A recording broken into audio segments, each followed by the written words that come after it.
वंदे पार्वती परमेश्वरो सर्वेभ्यः नमो नमः। आप सबका हमारे इस YouTube चैनल में स्वागत है। आज हम रस संप्रदाय के बारे में बात करेंगे।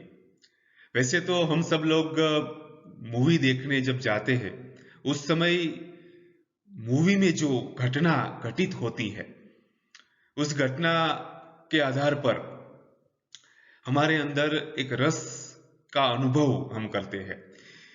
यह रस का अनुभव हम कैसे करते हैं, इसकी प्रोसेस क्या है, वो समझाने के लिए आचार्य भरत मुनि ने आज से हजारों साल पूर्व नाट्यशास्त्र नामक ग्रंथ की रचना की और उसमें उसने रस की जो प्रोसेस है उसे समझाने का प्रयास किया है।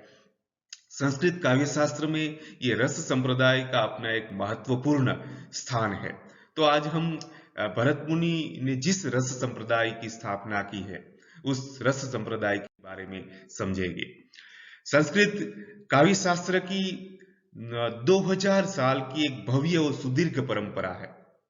इस परंपरा में आचार्य भरत मुनि सबसे पहले और प्रमुख आचार्य है जिन्होंने नाट्यशास्त्र नामक ग्रंथ की रचना की और उसके बाद आचार्य भामह, आचार्य दंडी, आचार्य रुद्रट, आचार्य आनंदवर्धन, आचार्य कुंतक, आचार्य क्षेमेंद्र, आचार्य मम्मट, आचार्य विश्वनाथ, आचार्य जगन्नाथ जैसे कई आचार्य हुए और संस्कृत काव्य शास्त्र की रचना में संस्कृत काव्य शास्त्र में अपने ग्रंथों की रचना द्वारा उन्होंने काव्य के विभिन्न स्वरूपों को, काव्य के जो मूल स्वरूप है, मूल जो तत्व है, उसे समझाने का प्रयास किया।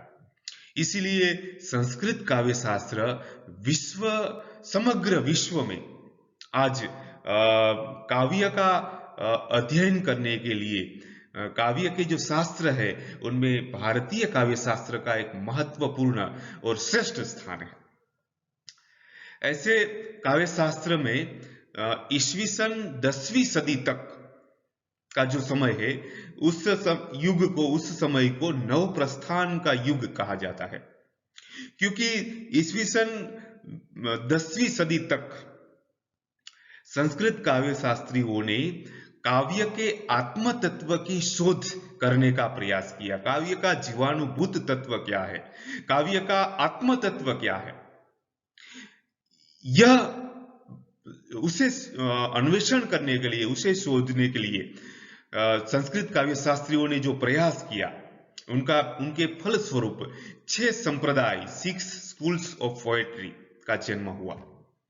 और ये 6 संप्रदाय अर्थात सबसे पहला संप्रदाय आचार्य भरत मुनि रचित रस संप्रदाय, आचार्य भामह ने जिसे अलंकार संप्रदाय की स्थापना की, आचार्य वामन ने रीति संप्रदाय की स्थापना की, आचार्य आनंदवर्धन ने ध्वनि संप्रदाय की स्थापना की, आचार्य कुंतक ने वक्रोक्ति संप्रदाय या वक्रोक्ति सिद्धांत की स्थापना की और आचार्य क्षेमेंद्र ने औचित्य सिद्धांत की स्थापना की। तो काव्य का आत्म तत्व क्या है उसे ढूंढने के लिए जो प्रयास हुआ, इसके फलस्वरूप ये 6 संप्रदाय, 6 सिद्धांत हमारे सामने आए। ये 6 सिद्धांत एक दूसरे के विरोधी नहीं है, बल्कि एक दूसरे के पूरक है। ये 6 सिद्धांत में के बाद संस्कृत काव्य शास्त्र में ये निश्चित हुआ कि ध्वनि काव्य का आत्मा है और ध्वनि में भी जो 3 प्रकार है, वस्तु ध्वनि, रस ध्वनि और अलंकार ध्वनि, उनमें रस ध्वनि जो है वो सर्वश्रेष्ठ है, काव्य है। तो रस युक्त ध्वनि उत्तम काव्य अर्थात काव्य का आत्मा के रूप में उन्हें स्वीकार किया गया। लेकिन उसका मतलब ये नहीं है कि अन्य जो तत्व है, अलंकार, रीति, वक्रोक्ति, औचित्य, उसका कोई महत्व नहीं है। काव्य में भले ही वो आत्मा नहीं है, लेकिन काव्य रूपी जो सुंदरी है, काव्य रूपी जो एक सुंदर स्त्री का जो एक आकार है, देह है, वो काव्य सुंदरी का जो देह होता है उनमें जिस तरह आत्मा का महत्व है, लेकिन आत्मा के साथ साथ उनके अंग, उनके गुण, उन सभी अन्य तत्वों का भी महत्व है, वैसे ही काव्य रूपी सुंदरी का आत्म तत्व ध्वनि है, लेकिन उनके साथ साथ अलंकार, रीति, वक्रोक्ति, ये सभी तत्वों का भी एक महत्व है। और ये सभी तत्व मिलकर काव्य रूपी सुंदरी का एक सर्वांग संपूर्ण अंतर्बाह्य रूप जो है वो निश्चित होता है। केवल आत्मा ध्वनि है, लेकिन साथ साथ अन्य तत्व का भी महत्व है। तो इस तरह काव्य शास्त्र में 6 सिद्धांत जो निश्चित हुए हैं, उस 6 सिद्धांत में रस सिद्धांत का एक महत्वपूर्ण स्थान है। भरत मुनि ने ईस्वीसन पूर्व 2री से 3री सदी में भरत मुनि ने नाट्य शास्त्र की रचना की। ये नाट्य शास्त्र 37 अध्याय और 6000 श्लोक से बना हुआ एक महान, एक विशाल काय ग्रंथ है। इस नाट्य शास्त्र को एक नाट्य विद्या का एक इतना संपूर्ण ग्रंथ है कि इस नाट्य शास्त्र को पंचम वेद भी कहा जाता है, क्योंकि नाट्य के सभी पहलुओं का इस नाट्य शास्त्र में समन्वय किया गया है, उसका विश्लेषण किया गया है। इसीलिए नाट्य शास्त्र का एक काव्य शास्त्रीय परंपरा में एक महत्वपूर्ण स्थान है। भारतीय काव्य शास्त्र की जड़ें जो है, उसका जो मूल है, वो इस नाट्य शास्त्र में हमें दिखाई देता है। नाट्य शास्त्र भले ही नाट्य विद्या का ग्रंथ है, लेकिन साथ साथ भरत मुनि ने काव्य विषयक तत्वों की भी चर्चा इस ग्रंथ में आचार्य भरत मुनि ने की है। भरत मुनि ने इस ग्रंथ की जब रचना की, उससे पहले नाट्य की एक परंपरा रही है। नाट्य शास्त्र में ऐसा उल्लेख किया गया है कि ब्रह्मा ने नाट्य का सबसे पहली रचना ब्रह्मा जी ने की। जग्राह पाठ्यम ऋग्वेदात सामभ्यो गीतमेव च यजुर्वेदान अभिनयान रसान अथर्व वेदम। रस अथर्ववेद में से रस, ऋग्वेद में से पाठ्य, सामवेद में से गीत, यजुर्वेद से अभिनय लेकर ब्रह्मा ने जो नाट्य की रचना की थी, उस नाट्य का शास्त्रीय ग्रंथ भरत मुनि ने लिखा। उसे ग्रंथ का स्वरूप भरत मुनि ने दिया। तो भरत मुनि से पूर्व नाट्य की एक परंपरा रही है। भरत मुनि ने 4 आचार्यों का उल्लेख किया है, ब्रह्मा, तुंड, वासुकी और नंदिकेश्वर। तो ऐसी परंपरा में एक नाट्य का संपूर्ण ग्रंथ हमारे पास उपलब्ध है। नाट्य शास्त्र के वैसे तो 6 नाट्य शास्त्र में जो अध्याय है, उनमें से 6ठे अध्याय में रस का और 7वें अध्याय में भाव का निरूपण भरत मुनि ने किया है। और इस तरह रस सिद्धांत की भरत मुनि ने नाट्य शास्त्र में उसका विश्लेषण किया है। इसलिए भारतीय साहित्य शास्त्र का जो सिद्धांत है, उनमें रस सिद्धांत वो प्रथम और प्रमुख सिद्धांत है। सबसे पहला सिद्धांत भरत मुनि ने दिया। इतना ही नहीं, यह सिद्धांत इतना प्रमुख, महान है कि भरत मुनि के बाद जो 2000 साल की परंपरा रही, उस सारी परंपरा में सभी आचार्यों ने रस का महत्व उन्होंने स्वीकारा है। रस को उसने इग्नोर नहीं किया है। रस चाहे वो काव्य हो या नाट्य हो, उसमें रस का एक प्रमुख योगदान है, महत्वपूर्ण स्थान होता है। रस के बिना कुछ भी नहीं है। भरत मुनि ने तो यहां तक कहा है कि रस प्राणो ही नाट्य विधि ही। रस प्राण है नाट्य का। रस के बिना नाट्य का कोई वजूद नहीं है। वैसे ही काव्य में ही रस का एक महत्वपूर्ण स्थान है। इसीलिए आनंदवर्धन ने भले ही ध्वनि को काव्य का आत्मा माना है, लेकिन ध्वनि के जो 3 प्रकार उन्होंने बताए हैं, उनमें रस ध्वनि को महत्व देकर रस ध्वनि को उत्तम ध्वनि माना है। इसलिए हम कह सकते हैं कि रस ध्वनि काव्य का उत्तम आत्मा है। तो रस का ये महत्व है, न ही रसाद्रते कश्चित अर्थ प्रवर्तते। रस के बिना कोई अर्थ प्रवर्तित नहीं होता। भरत मुनि ने कहा है कि यह रस सिद्धांत जो है वो प्राण है नाट्य का।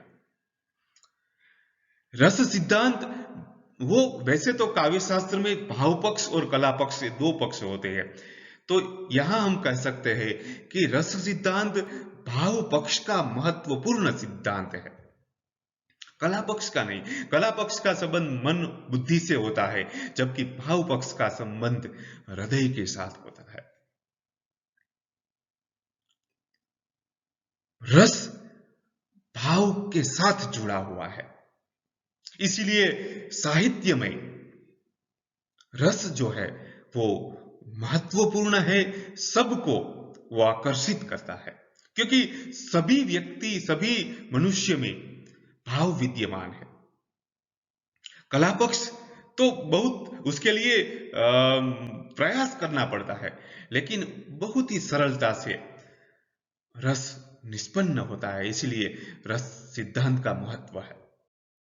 भरत मुनि ने अपने रस सिद्धांत को समझाने के लिए उन्होंने एक सिंपल सा एक सूत्र दिया, विभाव अनुभाव व्यभिचारी संयोगाद रस निष्पत्ति ही। अर्थात विभाव, अनुभाव और व्यभिचारी भाव के संयोग से रस निष्पत्ति होती है। यह सूत्र एकदम सिंपल सा दिख रहा है, लेकिन वैसे यह सूत्र है और सूत्र सार गर्भित होता है। सरल दिखने वाला यह सूत्र बहुत ही वैसे बहुत ही जो उसके अंदर जो सार है वो सार गर्भित समुद्र की तरह उसमें सार भरा हुआ है। इस तरह विभाव अनुभाव व्यभिचारी भाव संयोगाद रस निष्पत्ति, इन तीनों विभाव अनुभाव और व्यभिचारी भाव के संयोग से रस निष्पत्ति होती है। विभाव अनुभाव और व्यभिचारी भाव का किसके साथ संयोग?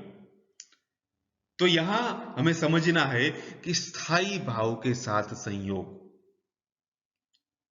तो यहां पर हम ये सूत्र को अच्छी तरह से समझे, उससे पहले हमें ये 3 जो पारिभाषिक शब्द है, विभाव, अनुभाव और व्यभिचारी भाव, और चौथा जो शब्द है स्थायी भाव, इन चारों जो पारिभाषिक शब्द है उसे समझना बहुत ही आवश्यक है। तो सबसे पहले हम ये शब्द समझेंगे विभाव। रस सूत्र का जो पारिभाषिक शब्द है उसमें विभाव शब्द पहला है। भरत मुनि ने कहा है कि बहवो अर्था विभाव्यते वागंग अभिनय आश्रयाः अनेन यस्मात् अयम विभाव इति संज्ञितः। वाणी और अंग के अभिनय के आधार पर अनेक अर्थ जिसके कारण विभावित या विशेष रूप से ज्ञात होते हैं उसे विभाव कहते हैं। यहां विभाव को समझाने के लिए भरत मुनि ने जो बात कही है वो सबसे महत्वपूर्ण है, जिसके कारण वाणी और अंग के अभिनय, वाणी और अंग का अभिनय जिसके कारण विभावित होते हैं, उस कारण को हम विभाव कहेंगे। इसलिए विभाव को रस निष्पत्ति का कारण, निमित्त या हेतु कहा गया है। सिंपल सी बात है। यहां हमें समझना यह पहले यह बात समझनी होगी कि रस की अनुभूति सहृदय को होती है, रस की अनुभूति भावक को होती है, रस की अनुभूति प्रेक्षक को होती है। जैसे हम मूवी देखने के लिए जाते हैं, जैसे हम नाटक देखने के लिए जाते हैं, तो वहां जो प्रेक्षक है, सहृदयी जो है, वो रस का अनुभव करते हैं। तो प्रेक्षक को, सहृदयी को रस की अनुभूति कब होती है? तो कि सामने जब वाणी और अंग का अभिनय होता है, जिस जो जो करता है, वाणी और अर्थ का जो अभिनय जो करता है, और इस उनके कारण हमारे अंदर जो अर्थ, जो रस की अनुभूति होती है, इसीलिए जिसके कारण हमारे अंदर रस की अनुभूति होती है, वो कारण विभाव है। ये बात हमें समझनी है। तो वो कारण को हम विभाव कहेंगे। इस विभाव के दो प्रकार है, आलंबन विभाव और उद्दीपन विभाव। तो सबसे पहले बात यह है कि आलंबन विभाव अर्थात क्या? तो कि आलंबन, आलंबन, जिसका आलंबन लेकर हमारे अंदर के जो स्थायी भाव जागृत होते हैं, वो आलंबन है। मतलब व्यक्ति। आलंबन अर्थात कोई अर्थ का विशेष रूप से ज्ञान कराने वाली व्यक्ति, जिस व्यक्ति से, जो पात्र से, जो पात्र को देखकर हमारे भाव जागृत होते हैं, वो पात्र आलंबन है। जैसे दुष्यंत और शकुंतला। जैसे दुष्यंत ने शकुंतला को देखा और शकुंतला को देखकर दुष्यंत के अंदर जो श्रृंगार रस की जो अनुभव होता है, श्रृंगार रस की जो अनुभूति होती है, तो शकुंतला दुष्यंत के लिए विवाह है। और दुष्यंत और शकुंतला को प्रेम करते हुए देखकर हमारे अंदर के स्थायी भाव जागृत होते हैं, तो हमारे लिए दुष्यंत और शकुंतला दोनों विभाव है। तो ये हुआ विभाव। अब उसके बाद दूसरा शब्द है उद्दीपन विभाव। विभाव का दूसरा प्रकार, मात्र पात्र के होने से हमारे अंदर रस की अनुभूति नहीं होती। पात्र के साथ साथ, उस दोनों पात्रों के साथ साथ आसपास की जो परिस्थिति है, आसपास का जो वातावरण है, उसका एक महत्वपूर्ण योगदान होता है। चित्त में जागृत भाव को विशेष रूप से उत्तेजित करने वाले पदार्थ, वातावरण या परिस्थिति को हम उद्दीपन विभाव कहेंगे। हमारे अंदर चित्त में जो भाव जागृत हुए, उसे उद्दीपन करने वाली वातावरण या परिस्थिति, वो उद्दीपन विभाव है। उसका महत्व है। जैसे दुष्यंत और शकुंतला दोनों एकांत, दुष्यंत और शकुंतला जब मिलते हैं, तो आसपास का जो शांत वातावरण है, वो उद्दीपन विभाव है। पक्षियों का जो आवाज है, वो उद्दीपन विभाव है। मंद मंद जो पवन की जो गति है, वो उद्दीपन विभाव है। नीरव एकांत, वो उद्दीपन विभाव है। तो ये सब परिस्थिति जो है, वो भाव को उत्तेजित करती है।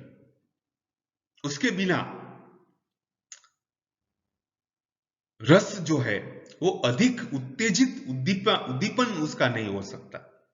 इसलिए पात्र वो आलंबन विभाव और परिस्थिति या वातावरण वो उद्दीपन विभाव है। ये दोनों रस का कारण है, रस निष्पत्ति का निमित्त है। हमारे अंदर रस निष्पत्ति में इसका, विभाव का ये महत्वपूर्ण योगदान है, कारण रूप योगदान। अब उसके बाद, विभाव के बाद दूसरा जो पारिभाषिक शब्द है, वो है अनुभव। भरत मुनि ने कहा है कि वागंग सत्व अभिनये यस्माद् अर्थो विभाव्यते वागंग उपांग संयुक्तत्व अनुभाव इति स्मृतः। अनुभव अर्थात जो नट होता है, वो अपने अंदर उत्पन्न हुए भाव को व्यक्त करने के लिए वाणी, अंग और सत्व के अभिनय से जो चेष्टा करता है, जो हाव भाव करता है, जो हाव भाव दिखाता है, वह है अनुभाव। जैसे दुष्यंत मतलब नट,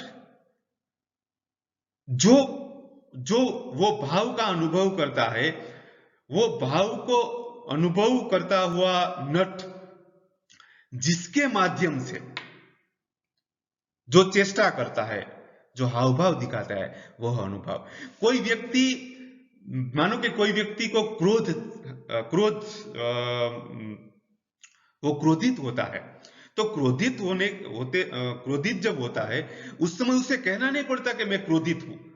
उसको देखकर ही पता चल जाता है कि ये व्यक्ति क्रोधित है। उसकी आंखें लाल हो जाती है, उसका शरीर कंपन अनुभव कंपित होता है। जैसे कोई व्यक्ति प्रेम का अनुभव करता है तो उसे कहना नहीं पड़ता कि वो प्रेम, उसे प्रेम हुआ है, वो वैसे ही पता चल जाता है। तो वो पता कैसे चलता है? ऐसा क्या उस पात्र में हम देखते हैं कि जिसके कारण हमें पता चलता है? ये जो उसके शरीर पर, उसके वाणी में, उसके अंग में, उसके सत्व में जो हमें दिखाई देता है, जो दिखाई देता है ना, वो है अनुभाव। अनु उपसर्ग है, उसका अर्थ है बाद में। विभाव के बाद जो तुरंत हमें दिखाई देता है, वह है अनुभाव। विभाव कारण है। उसे देखकर दुष्यंत ने शकुंतला को देखा तो शकुंतला उनके लिए विभाव है। अभी दुष्यंत शकुंतला को देखकर दुष्यंत में जो भाव हमें दिखाई देते हैं, या शकुंतला दुष्यंत को देखती है तो शकुंतला के लिए दुष्यंत जो है वो विवाह है। अब दुष्यंत को देखकर शकुंतला जो लज्जा का अनुभव करती है, जो स्तंभित होती है, जो रोमांच का अनुभव करती है, उस रोमांच, उस लज्जा जो है वह है अनुभाव। अर्थात विभाव जो है वो भाव का उपादान कारण है और अनुभाव उसका परिणाम है।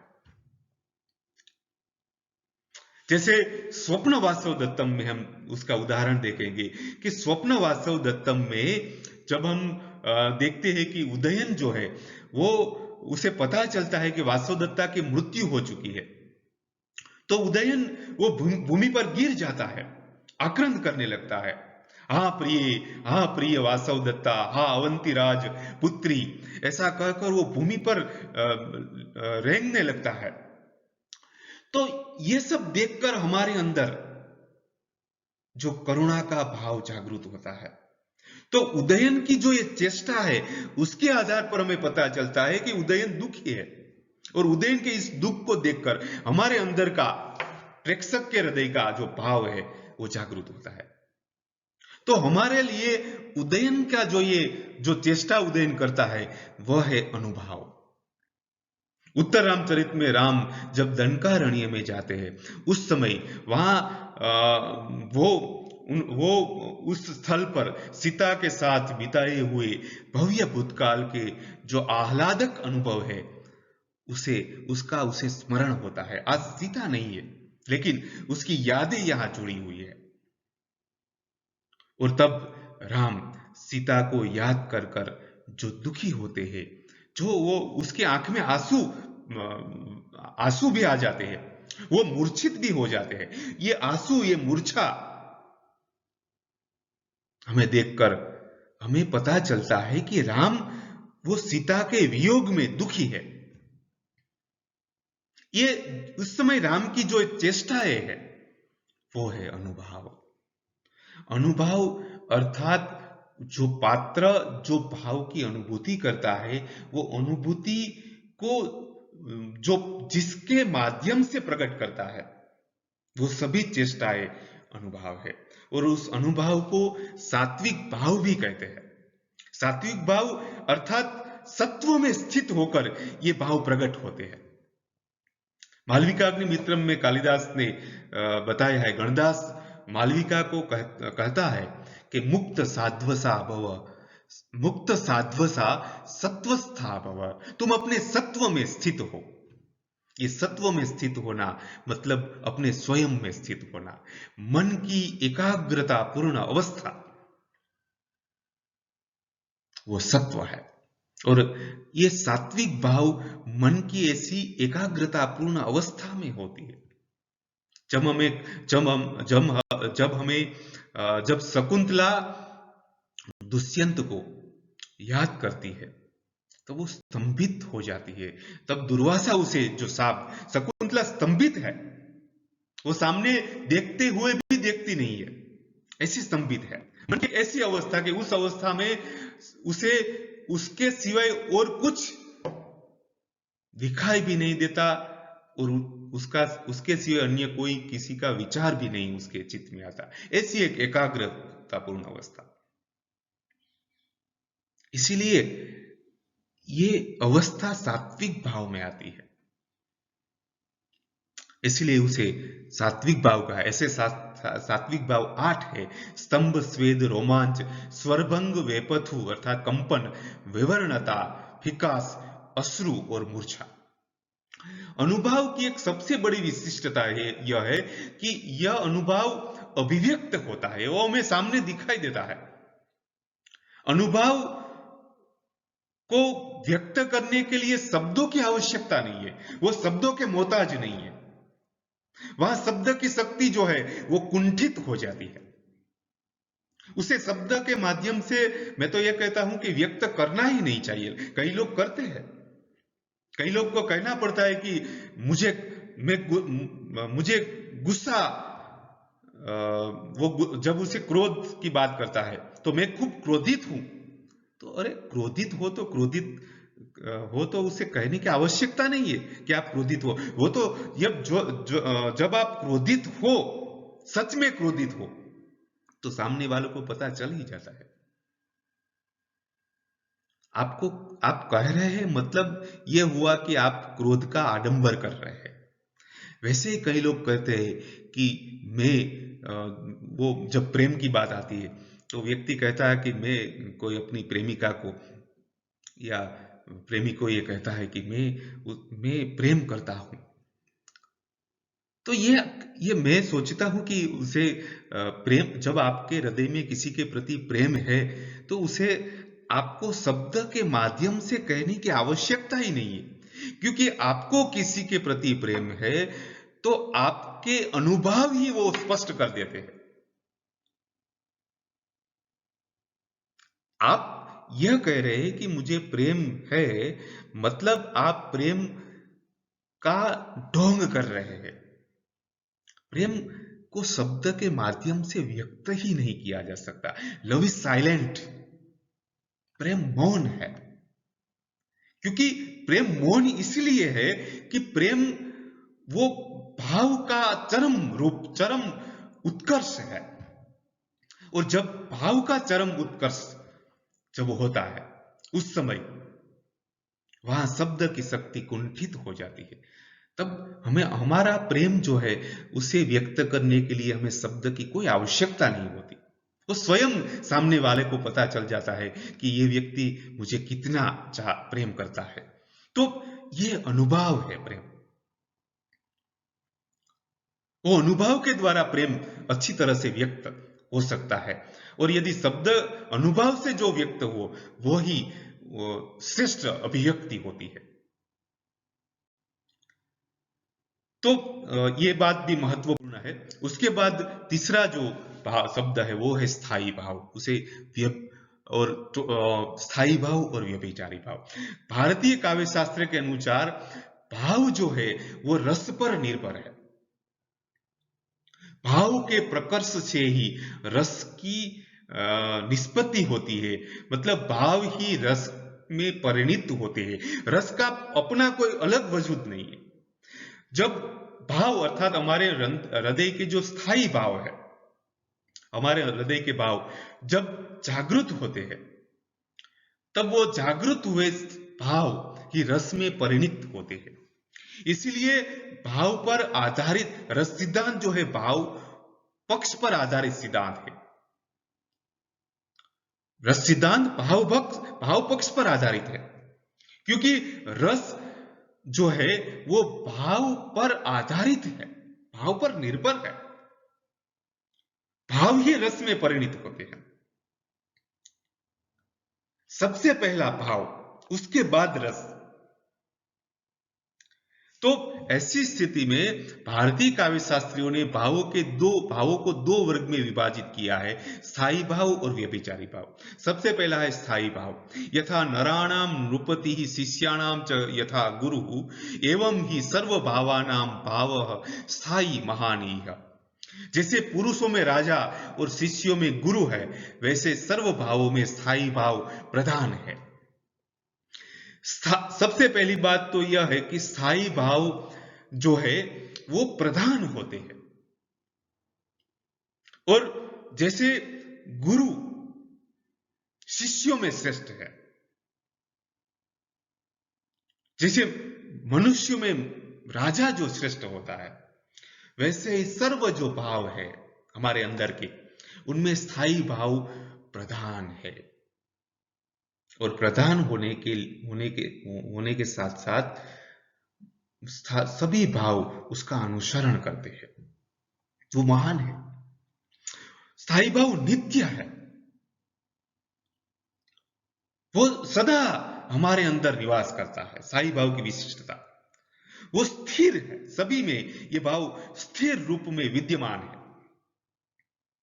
स्थिर और नित्य रूप से व्यक्ति के अंदर निवास करने वाले ये मुख्य मनोभाव को स्थायी भाव कहते हैं। उसका नाम ही देखो, स्थायी, जो स्थायी रूप से हमारे अंदर है।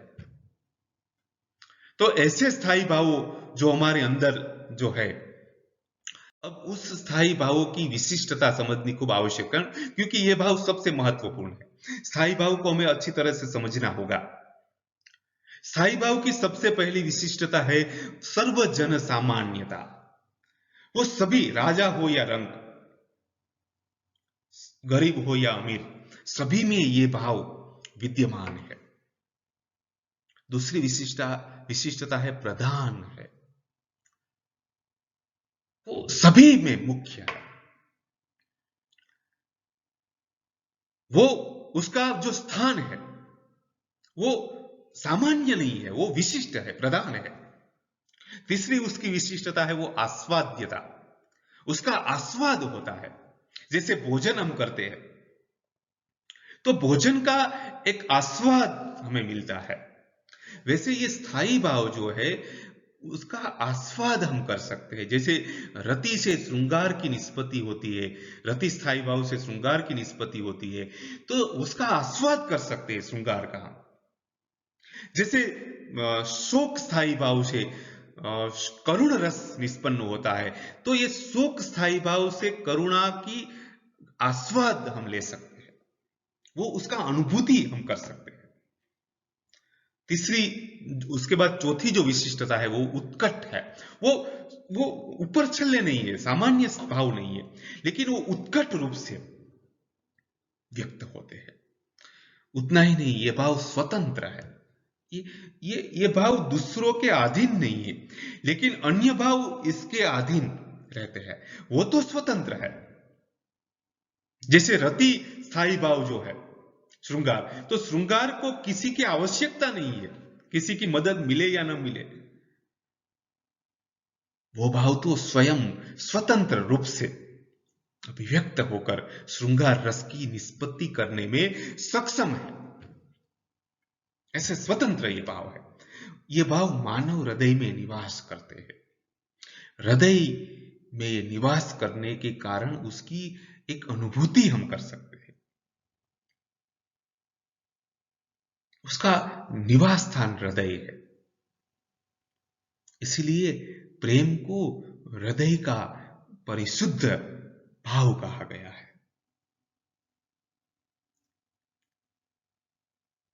ये मानव हृदय उसका जो पवित्र स्थान है, जहां ईश्वर निवास करता है, ऐसे पवित्र स्थान पर ये स्थायी भाव निवास करते, इसलिए वो शुद्ध है, वो परिशुद्ध है, श्रेष्ठ है। ऐसे स्थायी भाव की और विशिष्टता ये कि ये जो भाव है वो अपने सहकारी या विरोधी भाव से वो नष्ट नहीं होते, दबते नहीं है। वो दूसरे भाव को गौण बना देते हैं, लेकिन खुद गौण नहीं बनते। वो सबको अपने अंदर समाहित कर लेते हैं। तो कभी दूसरों के साथ मिलकर वो अपना स्वरूप नहीं खो देते। जैसे सागर में अनेक नदियां मिलती है, लेकिन सागर अपना मूल रूप को खो नहीं देता। जैसे नदियां सागर में मिल जाने से नदी सागर जैसी बन जाती है, सागर कभी नदी जैसा नहीं हो जाता। वैसे सभी भाव स्थायी भाव में मिलकर उसमें सम्मिलित होकर वो सागर जैसे बन जाते हैं। वो है स्थायी भाव। स्थायी भाव अल्पकालीन नहीं है, लेकिन दीर्घकालीन है। उसकी असर हमें दीर्घकाल तक उसका अनुभूति हम कर सकते हैं। जैसे रति स्थायी भाव से श्रृंगार की अनुभूति, तो हम कोई भी कृति देखें जैसे शाकुंतल, तो उसे आदि से अंत तक श्रृंगार की अनुभूति हमें दिखाई देती है। तो यह है स्थायी भाव। उसके बाद स्थायी भाव, भरत मुनि ने स्थायी भाव की संख्या 8 मानी है। अब ये कौन से स्थायी भाव और कौन से स्थायी भाव से कौन सा रस निष्पन्न होता है वो हम समझेंगे। तो रति नामक स्थायी भाव से श्रृंगार रस की निष्पत्ति होती है। हास नामक स्थायी भाव से हास्य रस की निष्पत्ति होती है। शोक स्थायी भाव से करुण रस की निष्पत्ति होती है। क्रोध स्थायी भाव से रौद्र रस की निष्पत्ति होती है। उत्साह स्थायी भाव से वीर रस की, भय स्थायी भाव से भयानक रस की, जुगुप्सा स्थायी भाव से बीभत्स रस की और विस्मय स्थायी भाव से अद्भुत रस की निष्पत्ति नाटक में होती है। भरत मुनि ने यहाँ जो 8 स्थायी भाव दिए हैं, मतलब 8 स्थायी भाव, प्रत्येक स्थायी भाव से एक रस निष्पन्न होता है। तो इस तरह 8 स्थायी भाव से 8 रस निष्पन्न होते हैं। ये आठों के 8 स्थायी भाव हमारे अंदर विद्यमान है, प्रेक्षक के हृदय में विद्यमान है। लेकिन वो कब निष्पन्न होते हैं? तो जब विभाव, अनुभाव और व्यभिचारी भाव सामने जब आते हैं, उस समय रस निष्पन्न होता है। तो भाव जो है स्थायी भाव, उसका स्थान यह है और प्रत्येक स्थायी भाव एक रस को निष्पन्न करता है। अब यहां समझने वाली बात यह है कि भरत मुनि ने जो ये बात बताई वो नाट्य शास्त्र के संदर्भ में बताई। जब हम काव्य शास्त्र की बात करें तो काव्य शास्त्र में एक 9वें रस का स्वीकार किया गया है और वो रस है शांत रस। और ये शांत रस का स्थायी भाव सम है। तो प्रश्न यह है कि भरत मुनि ने क्यों इसकी बात नहीं की? भरत मुनि इसे नहीं जानते थे? ऐसा तो नहीं है, भरत मुनि भी जानते थे। लेकिन नाटक में शांत रस का कोई महत्व, मुख्य प्रधान महत्व नहीं, शांत रस का कोई महत्व ही नहीं है नाटक में, क्योंकि नाटक शांतपूर्ण कभी नहीं हो सकता। तो नाटक का जो प्रयोजन है वो सिद्ध नहीं हो सकता।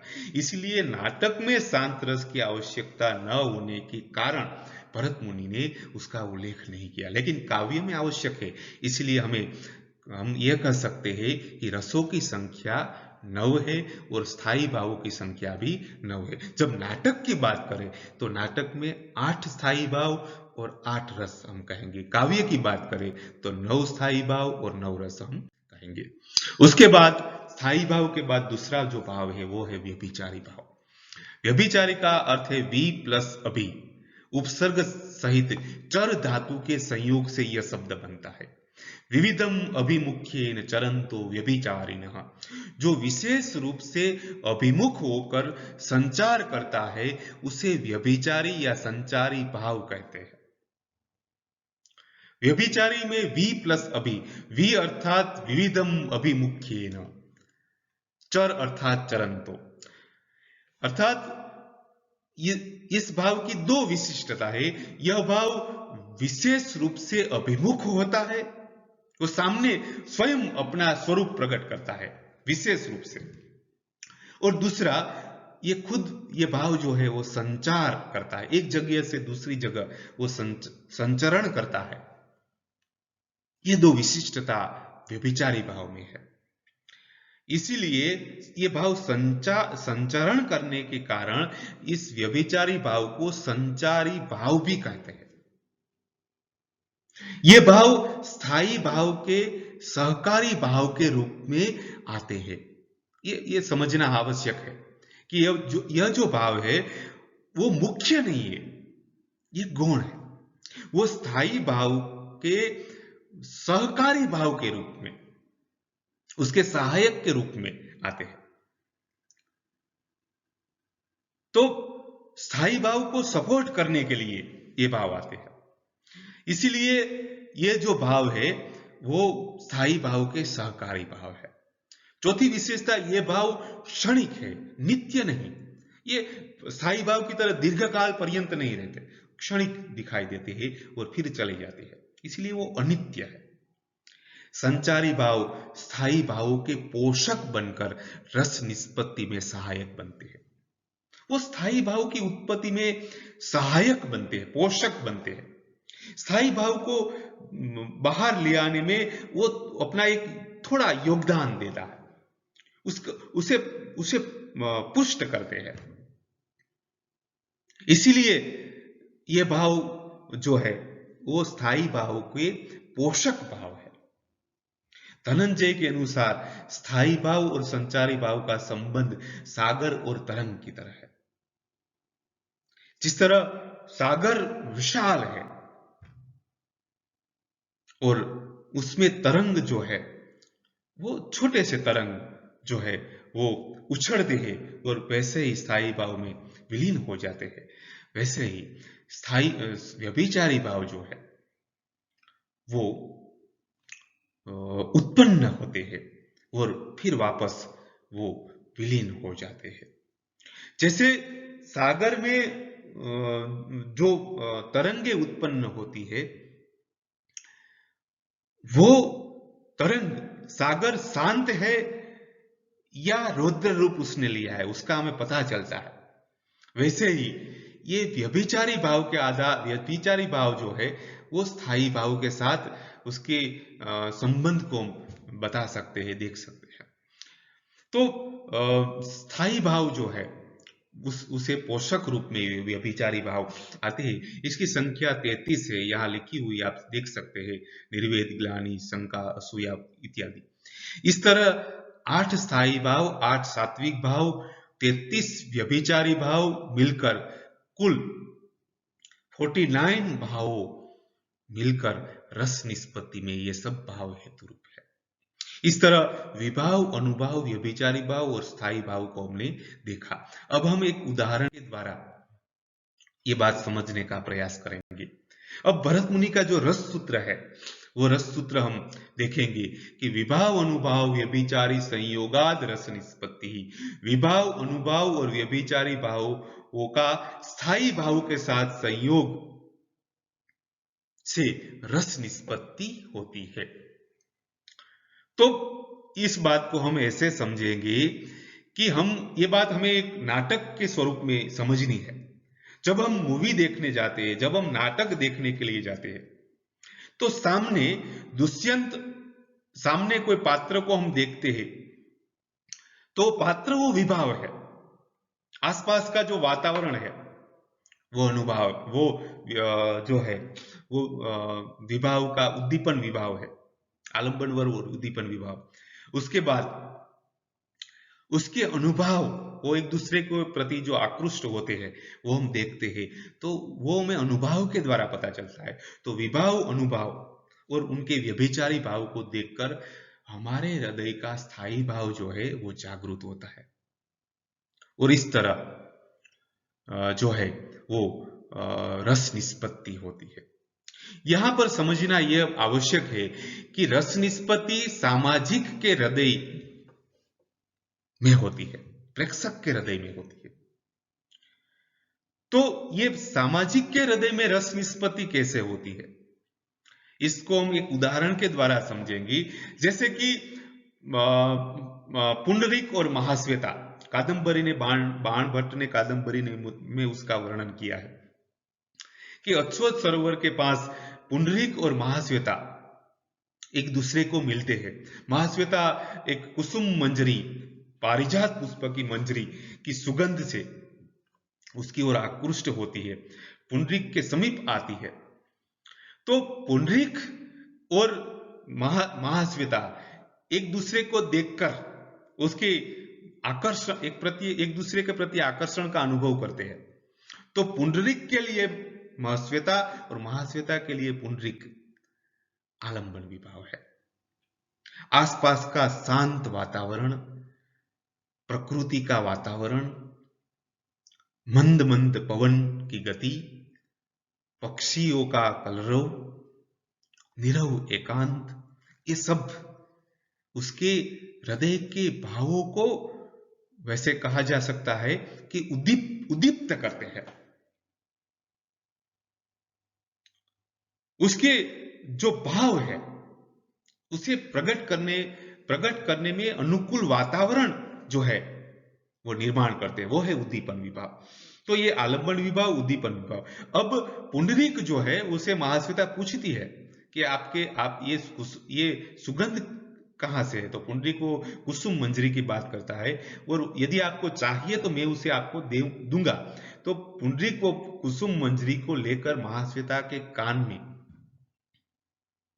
पहना देता है और उस समय पुंडरीक के हाथ का स्पर्श महाश्वेता के जो गाल जो है उसके शरीर से होता है और उस स्पर्श से महाश्वेता जो है वो एक रोमांच का अनुभव करती है। वो एक पूर्वे कभी भी नहीं अनुभव किया है ऐसी स्थिति का अनुभव करती है। महाश्वेता शरीर में एक कंपन का अनुभव करती है, एक रोमांच का अनुभव करती है। वैसे ही इस रोमांच, इस भाव को, ये जो महाश्वेता का रोमांच है, कंपन जो है, स्वरभंग जो है, वो महाश्वेता का अनुभव है, जिसे देखकर पुंडरीक जो है वो पुंडरीक भी महाश्वेता का स्पर्श करके वो भी एक कंपन का अनुभव करता है, रोमांच, उसका पूरा शरीर रोमांचित हो उठता है, अंग अंग में रोमांच का अनुभव करता है। उसके हाथ में रही अक्षमाला जो है वो नीचे गिर जाती है। तो ये अक्षमाला का गिरना, पुंडरीक का रोमांचित शरीर, हर्ष, रोमांचित, ये सब जो है वो है अनुभव। तो विभाव, अनुभव। अब पुंडरीक जो है वो हर्ष का अनुभव करता है, वो मोह का अनुभव करता है। ये हर्ष, ये मोह, ये व्यभिचारी भाव है। तो पुंडरीक और महाश्वेता के ये विभाव, अनुभव और व्यभिचारी भाव, पुंडरीक और महाश्वेता विभाव, उसका जो रोमांच, स्वरभंग वो है अनुभव, हर्ष, मोह ये है व्यभिचारी भाव। ये तीनों विभाव, अनुभव और व्यभिचारी भाव को देखकर हमारे अंदर का स्थायी भाव, रति नामक स्थायी भाव जागृत होता है और हम श्रृंगार रस की अनुभूति करते हैं। यह है रस निष्पत्ति, यह हुई रस निष्पत्ति। तो इस तरह दुष्यंत और शकुंतला के विषय में भी ऐसा ही बनता है। आप सब लोग जानते हैं, इसलिए उस बात की मैं चर्चा नहीं करता। लेकिन यहां तक हम रस निष्पत्ति की बात, इस तरह रस निष्पत्ति जो है वो होती है। और आप, आशा रखता हूं कि आपको भरत मुनि ने जो ये रस सूत्र दिया है, ये रस सूत्र में प्रत्येक शब्द का क्या अर्थ है और रस निष्पत्ति कैसे होती है वो आपने समझा। अब यह वीडियो के बाद अब मैं दूसरा जो एक वीडियो इसी पर ही बनाना चाहता हूं कि ये जो विभाव भरत मुनि ने जो सूत्र दिया है, उस सूत्र को 4 आचार्यों ने समझाने का प्रयास किया है उसे वो चार मत जो है, भट्ट लोलट, भट्ट शंकुक, भट्ट नायक और अभिनव गुप्त, ये चारों आचार्यों ने यह जो भरत मुनि का जो रस सूत्र है, उस रस सूत्र के आधार पर रस की जो प्रोसेस होती है, हमने ये तो समझा कि महाश्वेता और पुंडरीक के बीच का जो ये भाव है वो देखकर हमारे अंदर रस निष्पत्ति, पर वो रस निष्पत्ति कैसे होती है, किस तरह होती है, उसकी जो प्रोसेस क्या है, ये जो प्रोसेस होती है तो वो प्रोसेस कैसे होती है, किस तरह होती है, उसे समझाने के लिए हमारे चार आचार्यों भट्ट लोलट, भट्ट शंकुक, भट्ट नायक और अभिनव गुप्त ने इस बात को समझाने का प्रयास किया है। वो मैं इस वीडियो के बाद दूसरा जो वीडियो बनाऊंगा उसमें मैं आपको आपके समक्ष प्रस्तुत करूंगा। आशा रखता हूं कि आपको ये वीडियो पसंद आया होगा। आप अपने इस वीडियो को देखकर उसे लाइक और शेयर भी करें और ऐसे ही हमारे साथ जुड़े रहे। धन्यवाद।